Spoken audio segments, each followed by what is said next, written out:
Hello student of class 10। বেশ কিছুদিন পর আবার তোমাদের সামনে উপস্থিত হয়েছি। এর আগে আমি 5খানা ক্লাস নিয়েছিলাম কারেন্ট ইলেকট্রিসিটি অর্থাৎ চলতড়িতের উপর। চতুর্থ ক্লাসটা দুটো পার্টে ছিল, অর্থাৎ টোটাল 5খানা ক্লাস নিয়েছি। আজকে পঞ্চম ক্লাস কারেন্ট ইলেকট্রিসিটি অর্থাৎ চলতড়িতের উপর পঞ্চম ক্লাস নিতে চলেছি। আজকের আলোচনার বিষয় তড়িৎ চুম্বকত্ব, যাকে ইংরেজিতে বলে ইলেকট্রোম্যাগনেটিজম, তড়িৎ চুম্বকত্ব এবং সে সংক্রান্ত চুম্বকের উপর তড়িৎ প্রবাহের ক্রিয়া।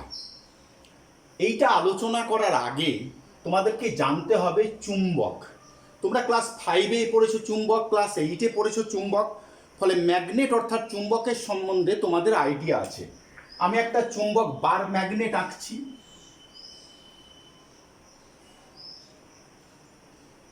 এই একটা বার ম্যাগনেট, দণ্ড চুম্বক, যার দুটো মেরু, একটা এস একটা এন। এই চুম্বককে যদি আমরা ঝুলিয়ে দিই, তাহলে চুম্বকটা তার মাঝখান থেকে যদি সুতো বেঁধে ঝুলিয়ে দিই, তাহলে উত্তর মেরুটা উত্তর দিকে এবং দক্ষিণ মেরুটা দক্ষিণ দিকে। ধরো এই হচ্ছে আমার উত্তর দিক, এইটা দক্ষিণ হলে এটা হবে ওয়েস্ট, এটা হবে ইস্ট। তোমরা যেখানেই খুশি চুম্বককে ঝোলাও, তার উত্তর মেরু উত্তর দিকে, দক্ষিণ মেরু দক্ষিণ দিকে থাকবে। চুম্বকের দুই প্রান্তে যেখানে আকর্ষণ বল বেশি তাকে বলা হচ্ছে মেরু।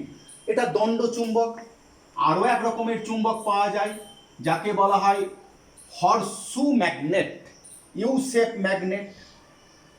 এই রকম একটা ম্যাগনেট পাওয়া যায়, একটা এন মেরু একটা এস মেরু। চুম্বক শলাকা ম্যাগনেটিক নিডল পাওয়া যায়, একটা এস একটা এন। এই ম্যাগনেট, এটা হর্সু ম্যাগনেট বা ইউ শেপ ম্যাগনেট, এটা বার ম্যাগনেট দণ্ড চুম্বক, এটা ম্যাগনেটিক নিডল বা চুম্বক শলাকা। বোঝা গেল? এখন এই চুম্বকের পাশে যদি আমরা একটা লোহার কুঁচি বা সেফটি পিন বা কোনো চুম্বক পদার্থকে আনি, তাহলে চুম্বক সেই চুম্বক পদার্থকে আকর্ষণ করবে। এখন এই একটা চুম্বক, ধরো আমার হাতে এই পেনটা আছে, এই পেনকে আমি একটা চুম্বক ভাবছি। এই দিকটা উত্তর মেরু, এই দিকটা দক্ষিণ মেরু। তাহলে এখানে যদি আমি একটা আমার আঙুলের মাথায় যদি একটা সেফটি পিন আনি, আকর্ষণ করবে, এখানে আকর্ষণ করবে। কত দূর? যত দূর খুশি রাখবো তত দূর থেকে কি আকর্ষণ করতে পারবে না। এ তার চারিপাশে একটা নির্দিষ্ট অঞ্চল পর্যন্ত আকর্ষণ করতে পারবে। সেই অঞ্চলটাকে বলা হচ্ছে কি? চুম্বক ক্ষেত্র। ধরো এই চুম্বক তার চারিপাশের এই অঞ্চল পর্যন্ত, মানে এইখানে যদি আমি একটা সেফটি পিন আনি, আকর্ষণ করবে, তার বাইরে করবে না। এটাকে কি বলা হচ্ছে? ম্যাগনেটিক ফিল্ড বা চুম্বক। তাহলে একটা চুম্বক তার চারিপাশে যতদূর পর্যন্ত আকর্ষণ করতে পারে তাকে বলা হয় ম্যাগনেটিক ফিল্ড বা চুম্বক ক্ষেত্র। বোঝা গেল ব্যাপারটা? তাহলে চুম্বকের ব্যাপারটা আমরা জেনেছি। কথাটা আছে তড়িৎ চুম্বকত্ব, অর্থাৎ চুম্বক আমরা অন্যভাবে, এ তো প্রকৃতিতে চুম্বক পাওয়া যায়, চুম্বককে আমরা তৈরি করতে পারি ঘর্ষণের ফলে। আর একটা তোমরা ক্লাস 5-এ পড়েছো, কারেন্টের সাহায্যেও চুম্বককে তৈরি করা যায়। একটা তারের মধ্যে দিয়ে, এই একটা তারের মধ্যে যদি আমরা একটা সেল বা ব্যাটারি লাগাই,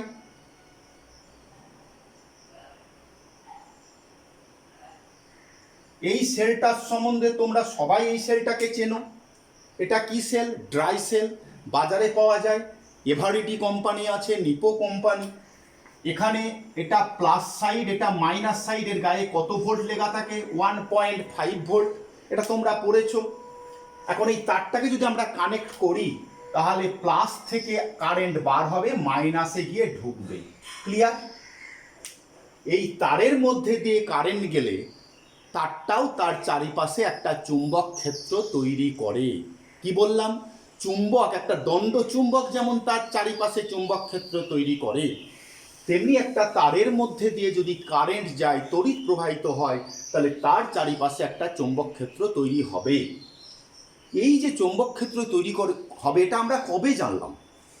বৈজ্ঞানিক ওরস্টেড সর্বপ্রথম এইটা পরীক্ষার সাহায্যে দেখান যে কোনো তারের মধ্যে দিয়ে অর্থাৎ পরিবাহীর মধ্যে দিয়ে তড়িৎ প্রবাহিত হলে তার চারিপাশে একটা চুম্বক ক্ষেত্র সৃষ্টি হবে। কোন বৈজ্ঞানিক? ওরস্টেড।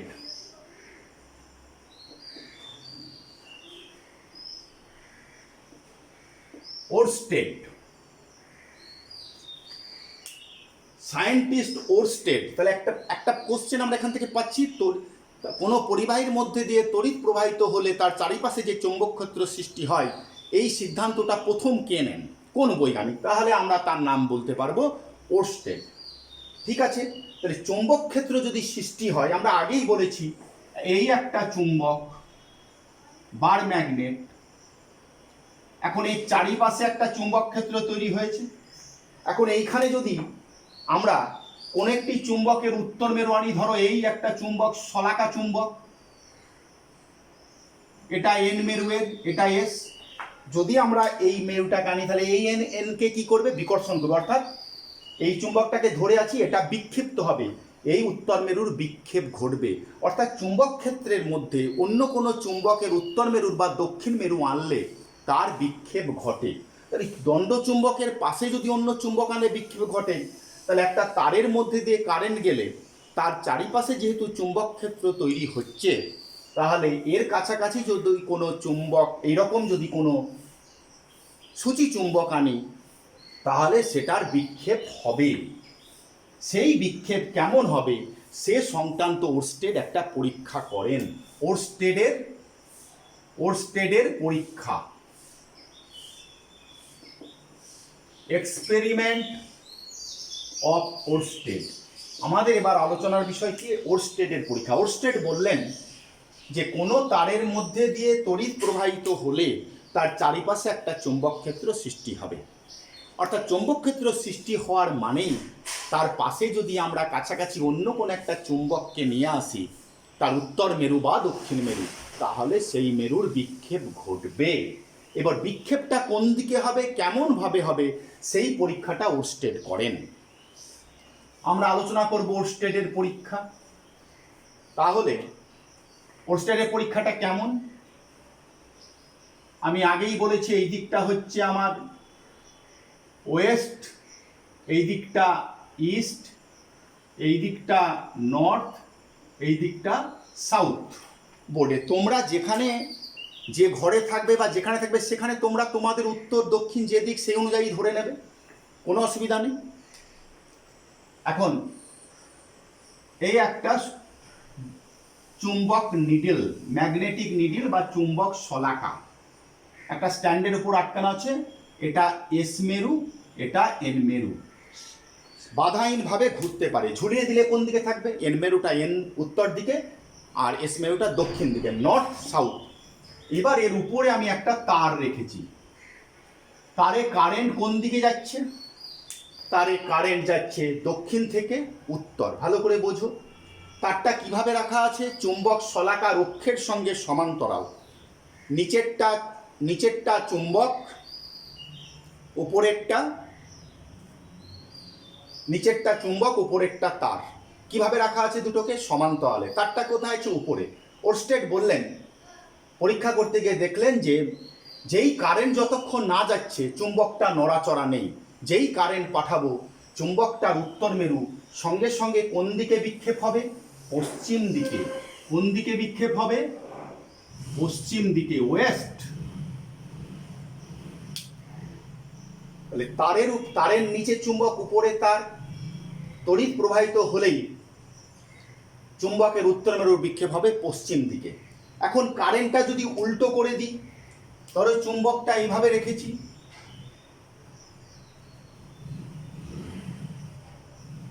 এটা এস মেরু, এটা এন মেরু। এবার কারেন্ট কোন দিকে থেকে যাচ্ছে? 2 নম্বর ছবিতে উত্তর থেকে দক্ষিণে। বলছি উত্তর মেরুর বিক্ষেপ কোন দিকে হবে? ঠিক এর উল্টোটা ঘটবে। কোন দিকে? পূর্ব দিকে। কোন দিকে ঘটলো? ইস্ট। তারটাকে যদি নিচে রাখি, তার ঠিক বিপরীত ঘটনা ঘটবে। তারটাকে নিচে যদি রাখি, এটা 1 নম্বর পিকচার, তার উপরে রেখেছি কারেন্ট দক্ষিণ থেকে উত্তরে। 2 নম্বর পিকচার, তার উপরে রেখেছি কারেন্ট উত্তর থেকে দক্ষিণে। 3 নম্বর পিকচারে আমরা কি দিচ্ছি, আমি উপরের লেখাটাকে মুছে দিচ্ছি।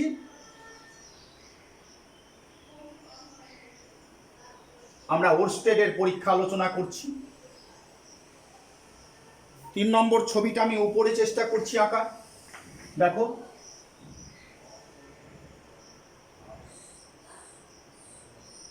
এটা এন, এটা এস, তারটা কোন দিক দিয়ে আছে, তারটা নিচ দিক দিয়ে আছে। কারেন্ট কোন দিক থেকে, দক্ষিণ থেকে উত্তরে। এখানে কারেন্ট উপরে, তারটা উপরে ছিল, কারেন্ট যেদিকে যাচ্ছিল এখানেও কারেন্ট একই দিকে, কিন্তু দুই ক্ষেত্রে তারের পজিশনটা, অবস্থানটা আলাদা। এক্ষেত্রে যদি ওয়েস্ট দিকে হয় তাহলে এক্ষেত্রে বিক্ষেপ কোন দিকে হবে, নিশ্চয় ইস্ট, পূর্ব দিকে হবে। ঠিক একইভাবে 4 নম্বর ছবিতে আমরা করছি। এটা এস, এটা এন, তারটা নিচে, কারেন্ট কোন দিকে, উল্টো দিকে। এখানে বিক্ষেপ উত্তর মেরুর কোন, এখানে কোন দিকে হয়েছিল, ইস্টে, তাহলে এখানে বিক্ষেপ কোন দিকে হবে, ওয়েস্টে। ব্যাপারটা বোঝা গেল। এই 4টে পরীক্ষা, 4টে স্টেপে পরীক্ষা ওরস্টেডের। কিন্তু এখন কথাটা হচ্ছে মনে রাখবো কি করে কোন দিকে বিক্ষেপ হবে। বিক্ষেপ মনে রাখার জন্য তাকাও, প্রথম ছবি 1 নম্বর, এটা 2 নম্বর পিকচার, এটা সরি এটা 3, এটা 4। এটা চুম্বক, এটা তার। প্রথম ছবি, চুম্বক কোন দিকে আছে, এটা উত্তর দিক, উত্তর দিকে। এটা কারেন্ট কোন দিকে, দক্ষিণ থেকে উত্তরে। আমার হাতটা দেখো, কোন হাত এটা, ডান হাত, রাইট হ্যান্ড। ডান হাতটাকে আমি কি করেছি, 4টে আঙুল আমার হাতের তালু তার এবং চুম্বকের মাঝে আছে, নিচে চুম্বক উপরে তার। হাতের তালুটা যেন চুম্বককে ফেস করে, দেখতে পাই, এইরকম নয়, এই হাতের তালু চুম্বকের দিকে। 4টে আঙুল কোন দিকে থাকবে, যেদিকে কারেন্ট যাচ্ছে যাচ্ছে। আমার থাম ফিঙ্গার, বুড়ো আঙুল কোন দিকে, দেখো পশ্চিম দিকে, তাই উত্তর মেরুর বিক্ষেপ হলো পশ্চিম দিকে। ক্লিয়ার? ঠিক এই ছবিতে দেখো কারেন্ট কোন দিকে, কারেন্ট ঘুরিয়ে দিয়েছি। কারেন্ট যদি ঘুরিয়ে দিই তাহলে আমার হাত কিভাবে থাকবে, এইভাবে থাকবে না, কারেন্টের দিকে 4টে আঙুল। এই ভালো করে লক্ষ্য করো। এবার আমার থাম ফিঙ্গার কোন দিকে, পূর্ব দিকে, তাহলে বিক্ষেপ কোন দিকে হচ্ছে, পূর্ব দিকে। ক্লিয়ার? এবার 3 নম্বর ছবিতে দেখো, তার কোথায়, নিচে, চুম্বক কোথায়, উপরে। চুম্বকের উত্তর মেরু উত্তর দিকে স্বাধীনভাবে থাকবে। তারের কারেন্ট কোন দিক থেকে যাচ্ছে, দক্ষিণ থেকে উত্তরে। হাতের তালু এভাবে রাখা যাবে না, আমি বলেছি হাতের তালুটা কিভাবে থাকবে, চুম্বক, তার, চুম্বক এবং তার, ঠিক হাতের তালুটা থাকবে, তারের তারটা মাঝখানে থাকবে, হাতের তালু এবং চুম্বকের মাঝে তার। তাহলে হাতের তালু দেখো কোথায় দিলাম, নিচে। হাতের তালু নিচে চলে গেল, তারটা চুম্বক এবং হাতের তালুর মাঝে আছে, কারেন্ট এই দিকে। আমার থাম ফিঙ্গার, বুড়ো আঙুল কোন দিকে আছে, বুড়ো আঙুল আছে ইস্টের দিকে, অর্থাৎ উত্তর মেরুর বিক্ষেপ হবে পূর্ব দিকে। একইভাবে এই ছবি দেখো, হাতটা এইভাবে রাখবো, কারেন্ট যেদিকে সেই দিকে 4টে আঙুল, বুড়ো আঙুল দিক কোন দিকে, পূর্ব, ওয়েস্টে, তাহলে পশ্চিম দিকে হবে। অতএব এইখানে কোন দিকে উত্তর মেরুর বিক্ষেপ হবে তা জানার জন্য আমরা এই হাতটা, এটার নিয়মটা কি, right hand thumb rule, Oersted right hand thumb rule. এই রুলটা কি, আমি লিখি Oersted, Oersted right hand, right ডান হাত, রাইট হ্যান্ড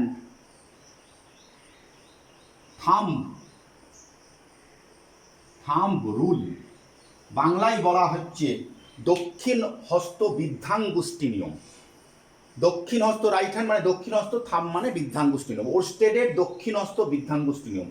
তাহলে পরীক্ষার সময় যদি বলে তড়িৎ কোনো তারে তড়িৎ প্রবাহিত হলে তার চারিপাশে যে চুম্বক ক্ষেত্র সৃষ্টি হয়, সেখানে কোনো উত্তর মেরু, কোনো চুম্বকের উত্তর মেরু আনলে বিক্ষেপ হবে, সেটা কোন নিয়ম থেকে জানতে পারবো, রাইট হ্যান্ড থামস রুল।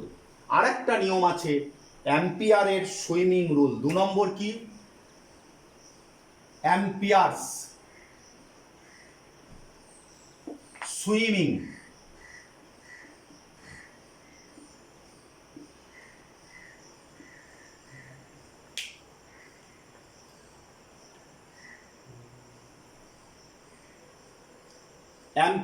অ্যাম্পিয়ারের সন্তরণ নিয়ম। মনে মনে ভাবো যে কোনো একটা ব্যক্তি কল্পনায় প্রবাহ বরাবর সাঁতার কাটছে, এইটা তার প্রথম ছবি, এটা চুম্বক।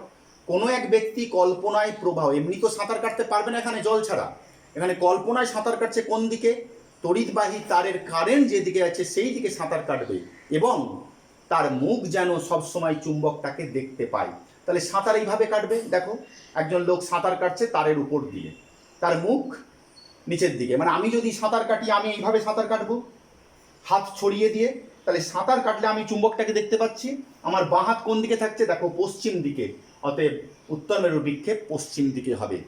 অ্যাম্পিয়ারের সুইমিং রুলটা কি, কোনো একটি ব্যক্তি কল্পনায় প্রবাহের অভিমুখে চুম্বক শলাকার দিকে মুখ রেখে যদি সাঁতার কাটে তবে তার বাঁ হাত যেদিকে থাকবে সেই দিকে উত্তর মেরুর বিক্ষেপ হবে।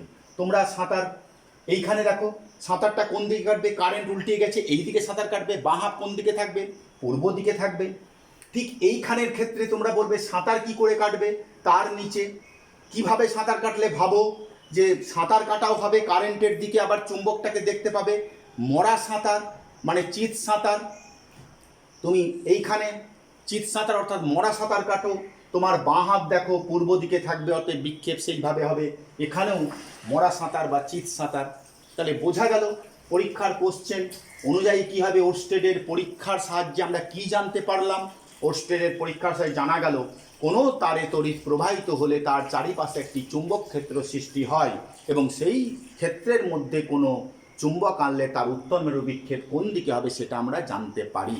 সিদ্ধান্ত কি, সিদ্ধান্ত হচ্ছে কোনো তারের মধ্যে দিয়ে তড়িৎ প্রবাহিত হলে তার চারিপাশে একটা চুম্বক ক্ষেত্র সৃষ্টি হবে। চারটে স্টেপে আমরা দেখালাম কিভাবে রাখলে কোনো চুম্বক উত্তর মেরুর বিক্ষেপ হবে না। ধরো চুম্বকটা এইভাবে আর তারটাকে আমি সমকোণে রেখেছি, ফলো আমার এই ছবিটা দেখো, উপরটা তার নিচেরটা চুম্বক। তার এবং চুম্বকের অক্ষ যদি পরস্পর সমকোণে থাকে তাহলে উত্তর মেরু চুম্বকের মেরুর কোনো বিক্ষেপ হবে না। এভাবে রাখলেও নিচেই বা উপরে রাখো বিক্ষেপ হবে না।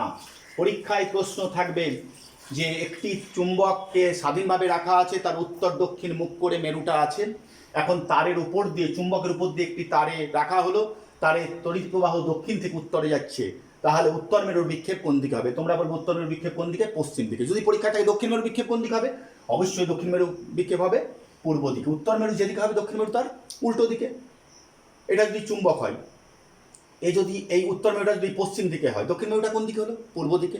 কোশ্চেন যেভাবেই থাকুক, কিভাবে রাখলে কোনো বিক্ষেপ হবে না, সমকোণে রাখলে। এখন কথা হচ্ছে তারটার চারিপাশে চুম্বক ক্ষেত্র তৈরি হচ্ছে, আবার একটা চুম্বকের চারিপাশে চুম্বক ক্ষেত্র তৈরি হয়। কিন্তু চুম্বকের কাছে লোহার কুঁচি আনলে আকর্ষণ করে, কিন্তু এখানে তার লোহার টুকরোকে আকর্ষণ করবে না, অর্থাৎ তার নিজে চুম্বকে পরিণত হবে না। কোশ্চেন, তারের মধ্যে দিয়ে তড়িৎ প্রবাহিত হলে তার কি নিজে চুম্বকে পরিণত হবে না। দ্বিতীয় কোশ্চেন, ওই তারের একটা তড়িৎবাহী তারের পাশে যদি ছোট্ট একটি লোহার কুঁচি বা টুকরো আনা যায়, আকর্ষণ করবে না, কারণ তার নিজে চুম্বকে পরিণত হবে না। যদি তারে কারেন্ট আমরা বাড়িয়ে দিই, একটা সেল লাগিয়েছিলাম 1.5 ভোল্টের, 4টে সেল লাগিয়ে দিলাম 4 6 ভোল্টের, কি হবে, 6 ভোল্টের সেল লাগিয়ে দিলে কারেন্ট বেশি হবে, অর্থাৎ চুম্বক ক্ষেত্র স্ট্রেংথ, প্রাবল্য, ক্ষমতা বেড়ে যাবে। ফলে চুম্বকের উত্তর মেরুর বিক্ষেপ হবে, কিন্তু আগে যেমন হচ্ছিল এখন খুব তাড়াতাড়ি বিক্ষেপ হবে, মানে শক্তিটা বেড়ে গেছে, বেশি বল প্রয়োগ করবে। তাহলে প্রশ্ন হলো, তড়িৎবাহী তারে যদি প্রবাহমাত্রা বাড়ানো হয় তাহলে কি ঘটবে, প্রাবল্য বেড়ে যাবে, ফলে উত্তর মেরুটার বিক্ষেপ হবে বা দক্ষিণ মেরুরও বিক্ষেপ হবে, বিক্ষেপটা খুব দ্রুত হবে, কারণ প্রাবল্য বা শক্তি বেড়ে গেছে। ক্লিয়ার? এখন কারেন্ট সৃষ্টি হচ্ছে, এই চুম্বক ক্ষেত্র সৃষ্টি হচ্ছে কেন, তারের মধ্যে দিয়ে কারেন্ট গেলে কে দায়ী, কারেন্ট দায়ী। চুম্বক ক্ষেত্র সৃষ্টির জন্য কে দায়ী, কারেন্ট দায়ী। কারেন্ট মানে কি, আমি উপরের ছবিটা মুছে দিচ্ছি, তাহলে আমরা দেখতে পাচ্ছি যে প্রশ্ন হচ্ছে ওরস্টেডের পরীক্ষার সাহায্যে চুম্বক ক্ষেত্রে তারের পাশে যে উত্তর মেরু রাখলে সেটার বিক্ষেপ কোন দিকে হবে সেটা কোন নিয়মের সাহায্যে জানতে পারি। তোমরা বলবে অ্যাম্পিয়ারের সুইমিং রুল, কিংবা রাইট হ্যান্ড থাম রুল, ওরস্টেডের রাইট হ্যান্ড থাম রুল। তারপরে বললো সেই অ্যাম্পিয়ারের সুইমিং রুলটা বলো। তখন তোমাদেরকে বলতে হবে কোনো ব্যক্তি যদি কল্পনায় প্রবাহের অভিমুখে চুম্বক শলাকের দিকে মুখ রেখে দুই হাত প্রসারিত করে সাঁতার কাটে, তবে তার বাঁ হাত যেদিকে থাকবে উত্তর মেরুর বিক্ষেপ সেই দিকে হবে। মাইন্ড ফলো করো, চুম্বক শলাকার দিকে মুখ রেখে প্রবাহের অভিমুখে সাঁতার কাটতে হবে, মুখটা যেন সবসময় চুম্বককে দেখতে পায়। আচ্ছা, নেক্সট আলোচনা, এই যে তারের মধ্যে দিয়ে যখন কারেন্ট যাচ্ছে তখন চুম্বক ক্ষেত্র তৈরি হচ্ছে। তাহলে কারেন্টই হচ্ছে দায়ী চুম্বক ক্ষেত্র সৃষ্টি হওয়ার জন্য। এখন একটা তারে যতক্ষণ আমরা সেল বা ব্যাটারি না লাগাবো ততক্ষণ কিন্তু কারেন্ট তৈরি হবে না। যেই সেল লাগালাম, এই হচ্ছে সেল, এটা প্লাস দিক, এটা মাইনাস দিক, কারেন্টটা এই দিক থেকে যাবে। তোমরা আগের ক্লাসে দেখেছো যে কারেন্ট যেদিকে যায় ইলেকট্রন, তাহলে ইলেকট্রনের প্রবাহ কোন দিকে হবে? ইলেকট্রনের প্রবাহ হবে তার উল্টো দিকে। এটা হচ্ছে ইলেকট্রনের প্রবাহ, আর এই দিকটা হচ্ছে কারেন্ট। বোঝা গেল? অর্থাৎ ইলেকট্রন মানে আহিত কণিকা, চার্জড পার্টিকেল। আহিত কণিকা, ইলেকট্রন আহিত কণিকা, ঋণাত্মক আধানে আহিত।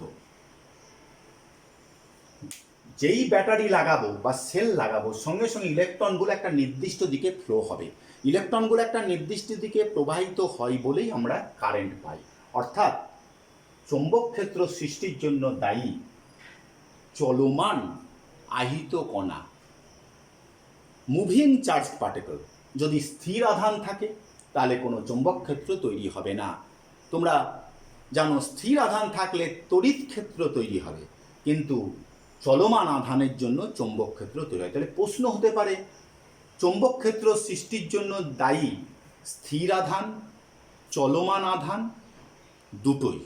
তোমাদেরকে বলতে হবে চলমান আধান। কিন্তু তড়িৎ ক্ষেত্র সৃষ্টি করতে পারে স্থির আধান, তড়িৎ ক্ষেত্র সৃষ্টি করতে পারবে।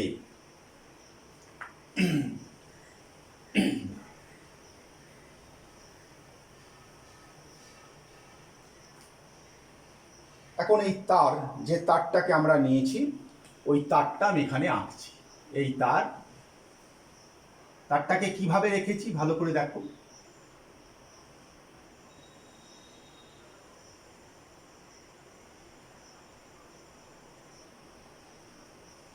এই তার কারেন্ট কোন দিকে আছে? উপর দিকে।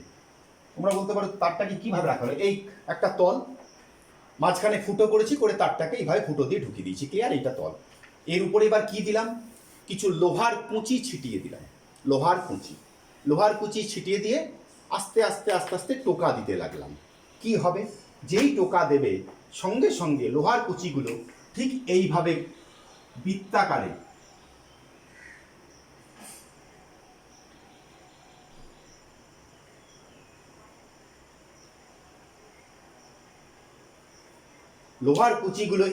বৃত্তাকারে সাজিয়ে যাবে টোকা দিলেই। তাহলে তারের মধ্যে যখন কারেন্ট যাচ্ছে, কারেন্টটা কোন দিকে যাচ্ছে? নিচ থেকে উপর দিকে। তুমি লোহার কুচি বোর্ডে ছড়িয়ে দিয়েছো। আবার দেখাচ্ছি, এই যে তারটা এইভাবে আছে ফুটো দিয়ে, লোহার কুচি টোকা দিচ্ছ, সঙ্গে সঙ্গে এইভাবে লোহার কুচিগুলো বৃত্তাকারে, এক কেন্দ্রিক বৃত্ত। এবার তুমি একটা উত্তর মেরু চুম্বকটাকে, একটা চুম্বক, এই চুম্বকের প্রত্যেকটা চুম্বকের কটা মেরু থাকে? দুটো মেরু।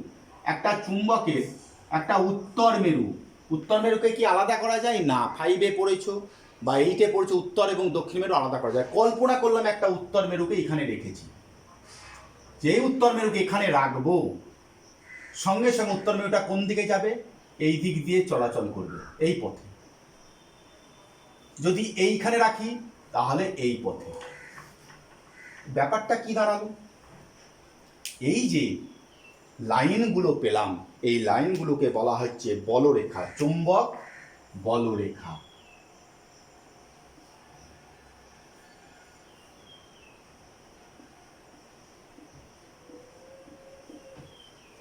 আর এই তীর চিহ্নগুলো হচ্ছে বলরেখার অভিমুখ। প্রশ্ন দেবে একটা ঋজু দীর্ঘ তারে তড়িৎ প্রবাহিত হচ্ছে, তাহলে বলরেখাগুলি অঙ্কন করো। দেখো বলরেখাগুলো কেমন হচ্ছে, এক কেন্দ্রিক সার্কেল, এবং তার দিক কোন দিকে, ঘড়ির কাঁটার বিপরীত দিকে। ভালো করে লক্ষ্য করো, ঘড়ির কাঁটার, হাতে ঘড়ির সঙ্গে মেলাও, ঘড়ির কাঁটার। কি করে বুঝবো কারেন্ট কোন দিকে? উপরের দিকে। তুমি এই হাতটাকে ধরো, কোন হাত? ডান হাত। তারটাকে চেপে ধরো, ধরে দেখো তারটাকে চেপে ধরেছি, বুড়ো আঙুলটা যেদিকে সেটা কারেন্টের দিক, আর চারটে আঙুল যেদিকে সেটা হচ্ছে বলরেখার দিক। ক্লিয়ার? ডান হাত, চারটে আঙুল যেদিকে সেটা বলরেখার দিক, আর থাম ফিঙ্গারটা কারেন্টের দিক। একইভাবে বলা হলো তার কারেন্ট নিচে প্রবাহিত হচ্ছে।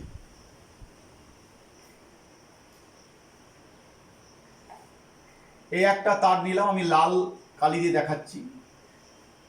এবার কারেন্ট কোন দিকে? কারেন্ট নিচের দিকে। বলরেখাগুলো কি হবে? একইভাবে তুমি যদি লোহার টুকরোগুলোকে ছড়িয়ে দাও এরকমই দেখাবে, কিন্তু এবার অভিমুখ কোন দিকে হবে? এবার অভিমুখ দেখো উল্টো দিকে হবে। আবার সেই হাতটাকে ধরো, এই যে কারেন্ট কোন দিকে? থাম ফিঙ্গার বুড়ো আঙুলের দিকে। এই কোন দিকে? ডিরেকশন। বোঝা গেল?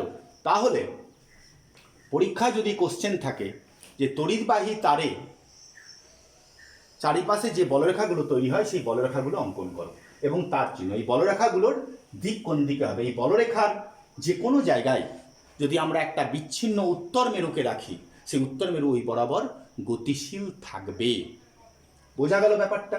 বলরেখার কোনো একটা বিন্দুতে স্পর্শক টানো, এইখানে ধর আমি স্পর্শক টেনেছি, এই এখানে একটা স্পর্শক টানছি, দেখো তীর চিহ্ন যেদিকে সেই অনুযায়ী স্পর্শক টানছি, এখানে একটা স্পর্শক টানছি।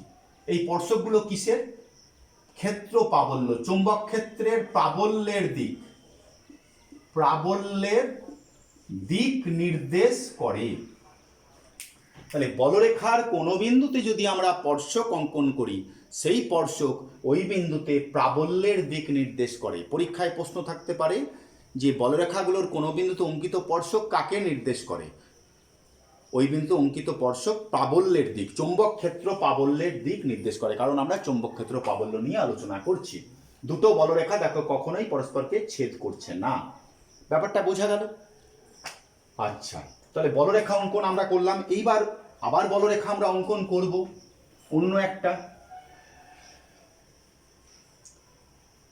চৌম্বক বলরেখা অঙ্কন করা যায়, কিন্তু অঙ্কন যদি না করো তাহলে ওকে চোখে দেখা যাবে না।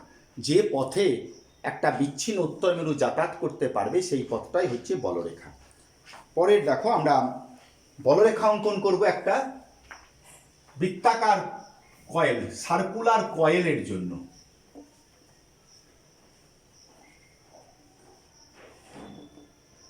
আগের ছবিতে আমি মুছে দিয়েছি, কারেন্ট যদি বাড়িয়ে দিই তারটাই, তাহলে বলরেখা হলেও কেমন হবে? যতটা ফাঁক ফাঁক ছিল তার চাইতে ঘন হয়ে যাবে। প্রশ্ন থাকতে পারে যে একটা তারের মধ্যে দিয়ে কারেন্ট যা ছিল সেই কারেন্টের পরিমাণ আমি বাড়িয়ে দিলাম, তাহলে অঙ্কিত বলরেখার চরিত্রের কি পরিবর্তন হবে? বলরেখাগুলো বৃত্তাকারই থাকবে, দিকেরও কোনো পরিবর্তন হবে না, শুধু কি হবে? আরো ঘন হয়ে যাবে, ঘন সন্নিবিষ্ট। ঘন হওয়ার অর্থ চৌম্বক ক্ষেত্রের প্রাবল্য আরো শক্তিশালী হলো, বেড়ে গেল। ক্লিয়ার? সার্কুলার কয়েলের আমরা বলরেখা আঁকবো। বৃত্তাকার কুণ্ডলী, বাংলাটা কি হবে? বৃত্তাকার কুণ্ডলী। দেখো এই একটা আমি একটা বোর্ড নিলাম, বোর্ড নেওয়ার পর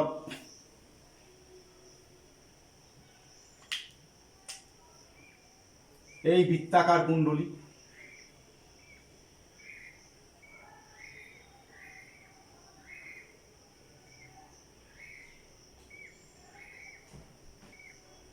ভালো করে লক্ষ্য করো। এটা আবার কিরকম ছবি হলো তোমরা মনে হতে পারে, এই ব্যাপারটা বোঝো। এই বোর্ড, এইটা বোর্ডের এইখান দিয়ে আমি একটা তারকে ঢুকিয়েছি, ঢুকে তারটাকে এই দিক দিয়ে নিয়ে নিচে গিয়ে ব্যাটারি যোগ করেছি। ক্লিয়ার? বোঝা গেল ব্যাপারটা? কারেন্ট কোন দিকে যাবে? কারেন্ট প্লাস থেকে বার হবে, মাইনাসে গিয়ে ঢুকবে। দেখো আগের দুটো তার, এই তারটাকে ভাবো উপর দিকে কারেন্ট, এই তারটাকে নিচের দিকে, তাহলে আগের ছবির কথা হবে, এই তারটার বলরেখা কেমন হবে?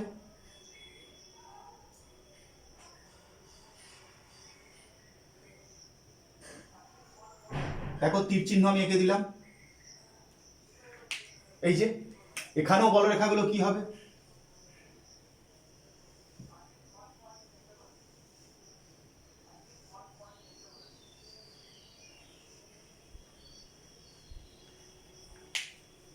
এর বলরেখাগুলো কেমন হবে, উল্টো দিকে।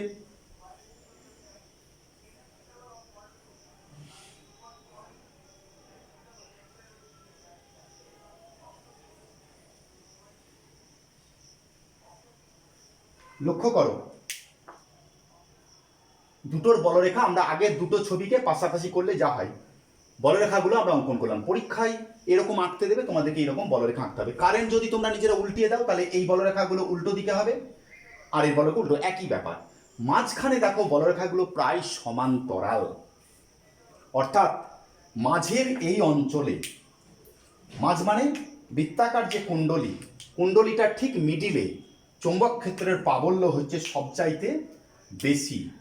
এই অঞ্চলটা, এটা হচ্ছে বৃত্তাকারের কুণ্ডলীর কেন্দ্র। তাহলে কোথায় চৌম্বক ক্ষেত্রের প্রাবল্য সবচাইতে বেশি? একটা বৃত্তাকার কুণ্ডলীতে তড়িৎ প্রবাহিত হলে তার কেন্দ্রে চৌম্বক ক্ষেত্রের প্রাবল্য হবে সবচাইতে বেশি। এর দিক কোন দিকে বুঝতে পারছো? খাতার তলটা যদি এইরকম থাকে তাহলে দিকটা হচ্ছে, তোমরা সামনে আছো এই দিকে, বোর্ডের তলের সঙ্গে লম্ব হবে, আমার বোর্ডের তলের সঙ্গে, আমার বোর্ডটা এরকম আছে, বোর্ডের তলের সঙ্গে লম্বভাবে পিছন দিকে মানে ভেতরের দিকে। ক্লিয়ার? বৃত্তাকার কুণ্ডলীর কেন্দ্রে সবচাইতে শক্তিশালী চুম্বক ক্ষেত্র তৈরি হবে, তার অভিমুখ ছবি অনুযায়ী বোর্ডের তলের সঙ্গে লম্বভাবে ভেতর দিকে। তোমরা যখন খাতায় করবে তোমরা তখন বলবে খাতার তলের সঙ্গে লম্বভাবে ভেতর দিকে বা খাতার তলের সঙ্গে লম্বভাবে ওপর দিকে। কারেন্ট যদি উল্টিয়ে দিই তাহলে প্রাবল্যের অভিমুখ হবে খাতার তলের সঙ্গে লম্ব, বোর্ডের তলের সঙ্গে লম্বভাবে বাইরের দিকে। ক্লিয়ার? ভেতর দিকে। প্রশ্ন দুটো হলো। এবার চৌম্বক ক্ষেত্রের প্রাবল্য তৈরি হয়েছে, একদিকটা এন মেরু হবে, একদিকটা এস মেরু। কারেন্ট কোন দিকে যাচ্ছে? ঘড়ির কাঁটার দিকে। ঘড়ির কাঁটার দিকে, ভালো করে বোঝো। এই বৃত্তাকার কুণ্ডলী, কারেন্ট যাচ্ছে এই, হাতের ঘড়ি দেখো ঘড়ির কাঁটার দিকে, তাহলে ঘড়ির কাঁটার দিকে যদি হয় তাহলে এখানে তৈরি হবে এস মেরু। আর যদি ঘড়ির কাঁটার বিপরীত দিকে হয় কারেন্ট, অর্থাৎ এইরকম যদি হয়, ঘড়ির কাঁটার বিপরীত দিকে, এটা অ্যান্টি ক্লকওয়াইজ, তাহলে হবে এন মেরু। তাহলে তোমরা বুঝতে পারছো তোমাদের সামনে যে ফেসটা আছে এখানে কোন মেরুর সৃষ্টি হবে? ঘড়ির কাঁটার দিকে, অর্থাৎ এস মেরু।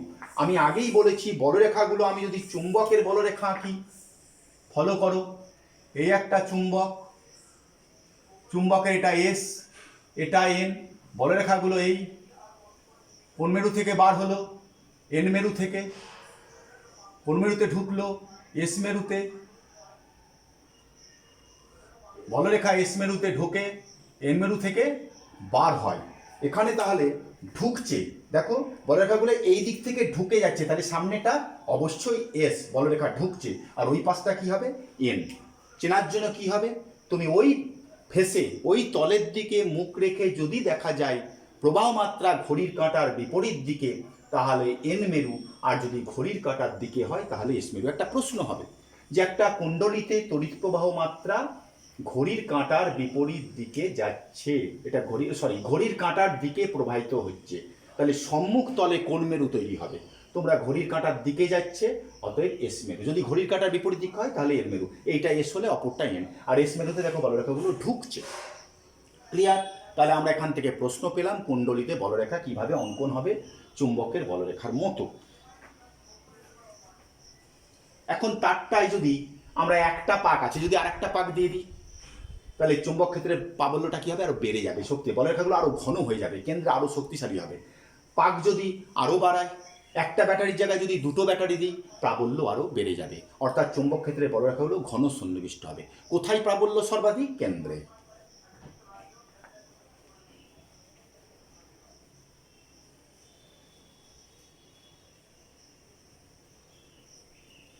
এই যে চুম্বকের উপর তড়িৎ প্রবাহের ক্রিয়া, অর্থাৎ একটা ওরস্টের যে পরীক্ষা দেখালো, একটা চুম্বককে রেখে দেওয়া হলো, তড়িৎ কারেন্ট গেলেই চুম্বকটা ঘুরে যাচ্ছে। এটা চুম্বকের উপর তড়িৎ প্রবাহের ক্রিয়া। এই চুম্বকের উপর তড়িৎ প্রবাহের ক্রিয়ার কোনো অ্যাপ্লিকেশন প্রয়োগ আছে? গালভানোমিটার। কোন যন্ত্রে চুম্বকের উপর তড়িৎ প্রবাহের ক্রিয়া দেখানো হয়? গালভানোমিটার নামক যন্ত্রে। গালভানোমিটার।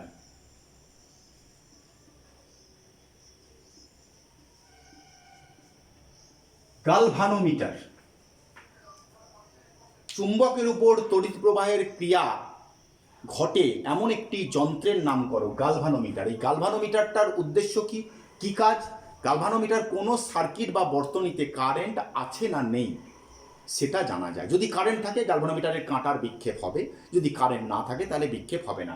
এই গালভানোমিটার থেকে আমরা অ্যামমিটার এবং ভোল্টমিটার বানাই। অ্যামমিটার কারেন্ট মাপার যন্ত্র, ভোল্টমিটার বিভব প্রভেদ মাপার যন্ত্র। এটা তোমরা এই চ্যাপ্টারেই পাবে বা পেয়েছো। গ্যালভানোমিটার থেকে আমরা অ্যামমিটার বানাবো, ভোল্টমিটার বানাবো। অ্যামমিটার কি? প্রবাহ মাত্রা মাপার যন্ত্রের নাম অ্যামমিটার, আর বিভব প্রভেদ মাপার যন্ত্রের নাম ভোল্টমিটার। দুটো যন্ত্রই গ্যালভানোমিটার থেকে তৈরি করা হয়। তাহলে চুম্বকের উপর তড়িৎ প্রবাহের ক্রিয়া দেখানোর একটা অ্যাপ্লিকেশন বা প্রয়োগ হলো গালভানোমিটার। এরপরে আমরা একটা আলোচনা করব সলিনয়েড।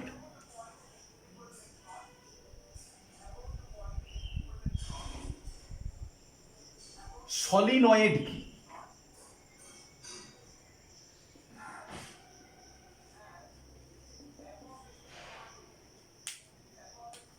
একটা কাগজের চোঙ নিলাম, দেখো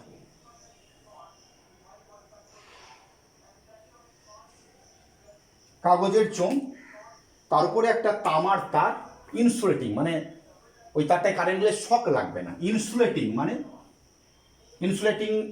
ইনসুলেটেড ওয়্যার, অন্তরক তামার তার জড়াচ্ছি। দেখো লাল কালি দিয়ে আমি তারটাকে বানালাম।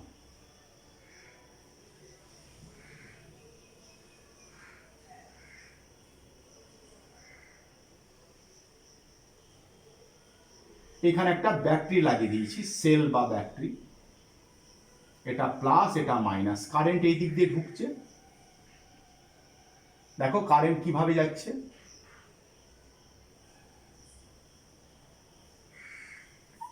এই যে জিনিসটা, তারের যে কুণ্ডলী পেলাম, এই কুণ্ডলীটাকেই বলা হচ্ছে সলিনয়েড। তাহলে একটি চোঙের উপর, চোঙটা কি? কুপরিবাহী পদার্থ, অন্তরক পদার্থ। কাগজের চোঙ, কাঠের চোঙ। একটি চোঙের উপর একটি অন্তরিত তামার তারকে কয়েক পাকে জড়ালে অবশ্যই চোঙটার ব্যাসের তুলনায় যেন দৈর্ঘ্য অনেক বড় হয়, তবে সেই কুণ্ডলীকে বলা হয় সলিনয়েড। আবার বলছি, একটি অন্তরক পদার্থের চোঙের উপর, যার মধ্যে দিয়ে কারেন্ট যায় না, তাকে বলা হচ্ছে অন্তরক। একটি অন্তরক পদার্থের চোঙের উপর একটি অন্তরিত তামার তার বা পরিবাহী তার কয়েক পাকে জড়ানো হলো, যাতে চোঙের ব্যাসের তুলনায় তার দৈর্ঘ্য অনেকটা বড় হয়, তবে সেই কুণ্ডলীকে বলা হচ্ছে সলিনয়েড। এই সলিনয়েডের মধ্যে কারেন্ট গেলে একটা কি তৈরি হবে? অবশ্যই একটা চৌম্বক ক্ষেত্র তৈরি হবে। কিরকম চৌম্বক ক্ষেত্র? চৌম্বক ক্ষেত্র তৈরি হবে একটা, আবার আঁকছি আমি, একটা দণ্ড চুম্বক। এটা এন, এটা এস। বলরেখাগুলো কোনখান থেকে বার হয়? এন থেকে বার হয়। কোথায় ঢোকে? এসে ঢোকে।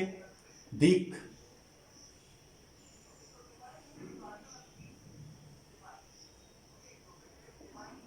ভেতরে বলরেখাগুলো কিভাবে থাকে?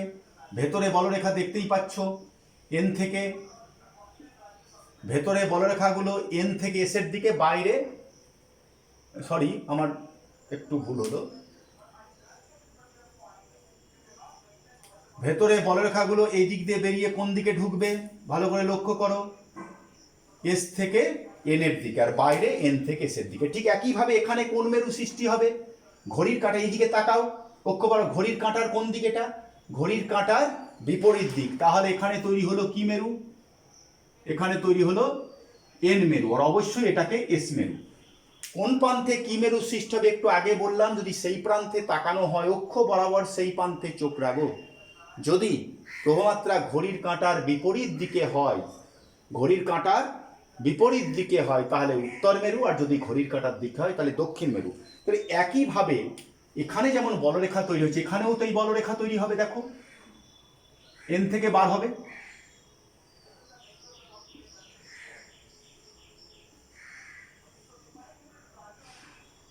এসে গিয়ে ঢুকবে, এখানে কি হবে, এন থেকে বার হচ্ছে, এখানে এস থেকে ভেতরে এনের দিকে যাবে। দুটো ছবির মধ্যে কোনো পার্থক্য নেই, এখানে তার জড়ানো আছে, এখানে তার জড়ানো নেই। তাহলে একটা সলিনয়েড, তড়িৎবাহী সলিনয়েড দণ্ড চুম্বকের মতো আচরণ করে না করে না? করে। দণ্ডচুম্বক যেমন বলরেখা এন থেকে বার হয়, এসে গিয়ে শেষ হয়, এখানে এস এন থেকে বার হয়ে এসের মধ্যে দিয়ে, এখানেও এন থেকে এসের মধ্যে দিয়ে যায়। ব্যাপারটা বোঝা গেল? এটা এন মেরু। তড়িৎবাহী সলিনয়েড দণ্ডচুম্বকের মতো আচরণ করে। দণ্ডচুম্বকের কাছে যদি একটা সেফটি পিন বা একটা আলপিন আনি, তাহলে এই যেমন আকর্ষণ করবে, এখানেও যদি আমরা সেফটি পিন বা আলপিন আনি, সলিনয়েডও আকর্ষণ করবে। দণ্ডচুম্বককে যদি মাঝখান থেকে ঝুলিয়ে দিই, তাহলে উত্তর দক্ষিণ মুখ করে থাকবে। সলিনয়েডকেও মাঝখান থেকে ঝুলিয়ে দিলে উত্তর দক্ষিণ মুখ করে থাকবে। অবশ্যই সলিনয়েডের মধ্যে কারেন্ট যেতে হবে, সলিনয়েড বানালে কারেন্ট পাঠালে না, তাহলে হবে না। তাহলে পার্থক্য কিছু কি নেই? আছে। দেখো, এর পাক সংখ্যা যত বাড়াবো চৌম্বক ক্ষেত্র তত শক্তিশালী হবে, এন মেরু এবং এস মেরু আরও বেশি শক্তিশালী হয়ে যাবে। পাক যদি বাড়িয়ে দিই, তাহলে সলিনয়েডের ক্ষেত্রে যে চৌম্বক ক্ষেত্র সেটা অতি শক্তিশালী হবে, কিন্তু একে শক্তিশালী করার কোনো উপায় নেই। কারেন্ট যদি বাড়ায়, আরও শক্তিশালী চৌম্বক ক্ষেত্র তৈরি হবে। এখানে শক্তিশালী এর চৌম্বক ক্ষেত্র প্রাবল্যর পরিবর্তন করা যাবে না। কারেন্ট যদি ঘুরিয়ে দিই, তাহলে এখানে এস হবে, এখানে এন হবে, কিন্তু এর এন এবং এস মেরু নির্দিষ্ট। অর্থাৎ সলিনয়েডের সঙ্গে দণ্ডচুম্বকের সাদৃশ্য এবং বৈসাদৃশ্য। বৈসাদৃশ্য কি বললাম? এর শক্তি, মেরুর শক্তি বাড়ানো যায়, কমানো যায়, এর পরিবর্তন করা যায় না। এর মেরুর অবস্থান বদলানো যায়, এনকে এস এসকে কে করা যায় না। মিলটা কি আছে? ঝুলিয়ে দিলে দুজনেই উত্তর দক্ষিণ মুখ করে থাকবে। এরা এও চুম্বক পদার্থকে আকর্ষণ করবে, এও চুম্বক পদার্থকে আকর্ষণ করবে।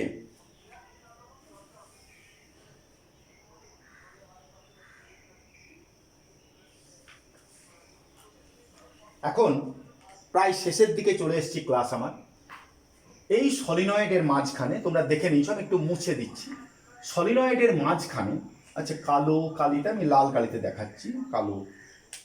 এই সলিনয়েডের মাঝখানে যদি আমি একটা লোহার টুকরো ঢুকিয়ে দিই, এটা কিসের টুকরো ঢুকালাম?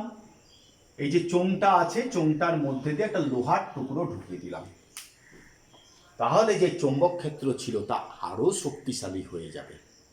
বোঝা গেল? এই লোহার টুকরোটাকে বলা হয় মজ্জা। বাংলায় বলা হয় মজ্জা, ইংরেজিতে বলা হয় কোর। সলিনয়েডের যে চৌম্বক ক্ষেত্র তৈরি হলো, পরীক্ষায় প্রশ্ন দিল একটা সলিনয়েডে তড়িৎ প্রবাহের ফলে তার চারিপাশে একটা চৌম্বক ক্ষেত্র তৈরি হয়েছে। এখন পাক সংখ্যাও পাল্টানো হবে না, কারেন্টের পরিমাণও পাল্টানো হবে না। কিভাবে তুমি আরও শক্তিশালী চৌম্বক ক্ষেত্র তৈরি করতে পারবে? বলবে ওই সলিনয়েডের মধ্যে একটি লোহার টুকরো, কাঁচা লোহা যদি আমি প্রবেশ করিয়ে দিই, তাহলে চৌম্বক ক্ষেত্র বেড়ে যাবে, যাকে বলা হয় কোর বা মজ্জা। ক্লিয়ার? তাহলে আজকের আলোচনা আমাদের চুম্বকের উপর তড়িৎ প্রবাহের ক্রিয়া এবং সে সংক্রান্ত বলরেখা অঙ্কন, ওরস্টেডের পরীক্ষা করলাম, অ্যাম্পিয়ারের সুইমিং রিং পড়ালাম, রাইট হ্যান্ড থাম রুল পড়িয়েছি, কিভাবে কোথায়। তোমরা ভালোভাবে ভিডিওটাকে ফলো করবে। নেক্সট দিন আবার তোমাদের সঙ্গে দেখা হবে পরের ক্লাসে। ওকে, ঠিক আছে, ধন্যবাদ।